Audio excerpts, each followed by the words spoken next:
বেহুলা নদীর পাড়ে অবস্থিত একটা ছোট্ট গ্রাম, নাম চরখোলা। এই গ্রামে সবাই মিলেমিশেই থাকতো। এই বাড়িটি দীননাথের বাড়ি।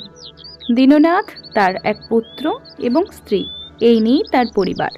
ঝুড়ি, পেতে, কুলো এইসব বুনে সেগুলি বিক্রি করে তার ভালোভাবেই দিন যাপন হতো। সে দিন রাত পরিশ্রম করত। শুনছো গেন্নি? হুম, এইবারে বলো। অনেকগুলো ঝুড়ি পেতের অর্ডার এসেছে।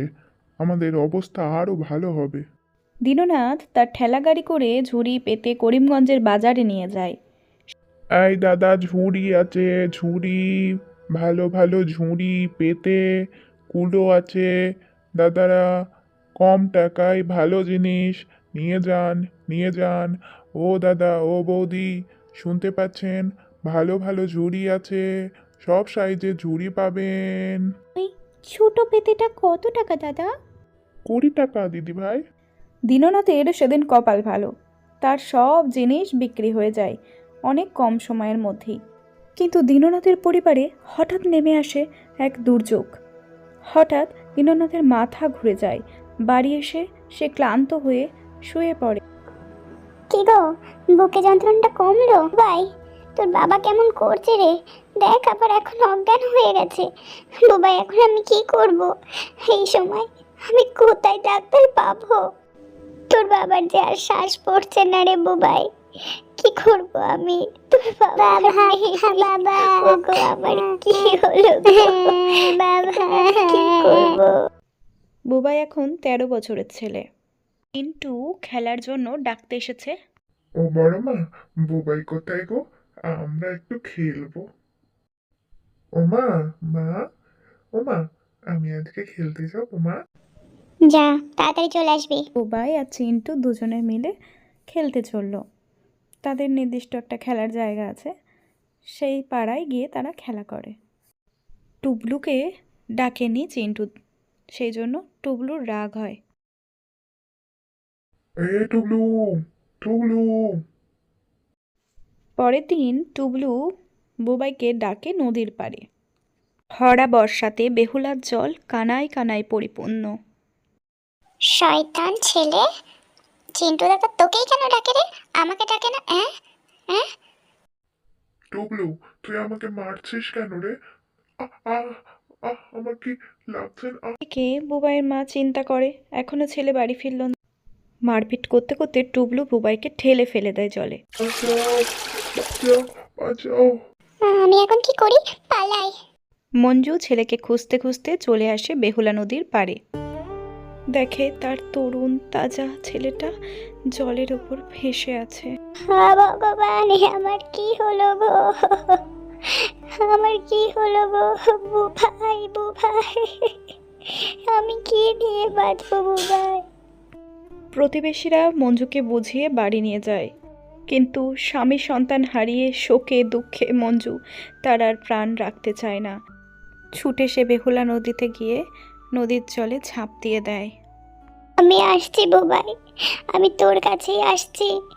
তুই চিন্তা করিস না, আমি তোদের কাছে আসছি। কিছুদিন পরে গ্রামের লোক দেখতে পায় বেহুলাতে মঞ্জুর দেহ ভাসে। সেই থেকেই প্রতি রাত্রে শুনতে পাওয়া যায় মঞ্জুর কান্নার শব্দ।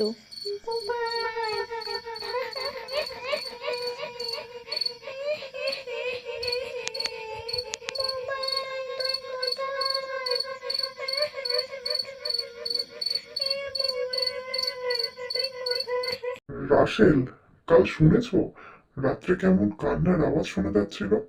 লোকে বলছিল নাকি কোনো এক বিধবার কান্না।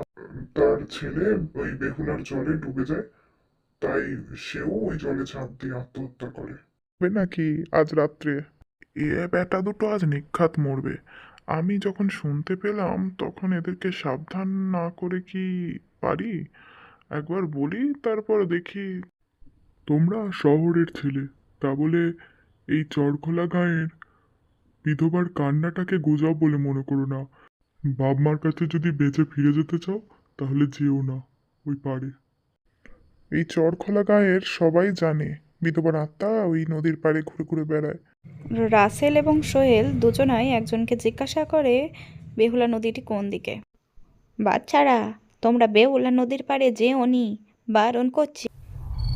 রাসেল এবং সোহেল দুজনাই যখন ঠিক করেছে একবার বেহুলা নদীর পাড়ে রহস্যভেদ করবে, তখন তো তারা যাবেই।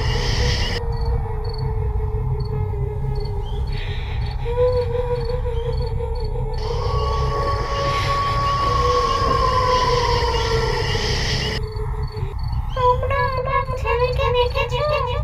এখানে কি করতে ভূত, ভূত, সোহেল, এখান থেকে পালিয়ে চলো। আমরা আর আসবো না কখনো। চলো এখান থেকে পালিয়ে যাই। চলো চলো, ভূতে মেরে ফেললো, পালা পালা। পরের দিন সোহেল গ্রামবাসীদের জানিয়ে দেয় তারা কাল রাত্রে সত্যিই বেহুলা নদীর পাড়ে গিয়েছিল এবং যা দৃশ্য দেখেছে তা তারা সারা জীবনেও কখনো ভুলবে না। তাদের খুব শিক্ষা হয়েছে, যে জায়গায় এরকম গুজব আছে সেই জায়গায় তারা আর কখনো যাবে না, এই তারা পণ করে নেয়। আপনি চ্যানেলে যদি নতুন হয়ে থাকেন তাহলে চ্যানেলটাকে প্লিজ সাবস্ক্রাইব করে দিন। ভিডিও ভালো লাগলে একটা লাইক করবেন, কমেন্ট করুন, শেয়ার করুন। ধন্যবাদ।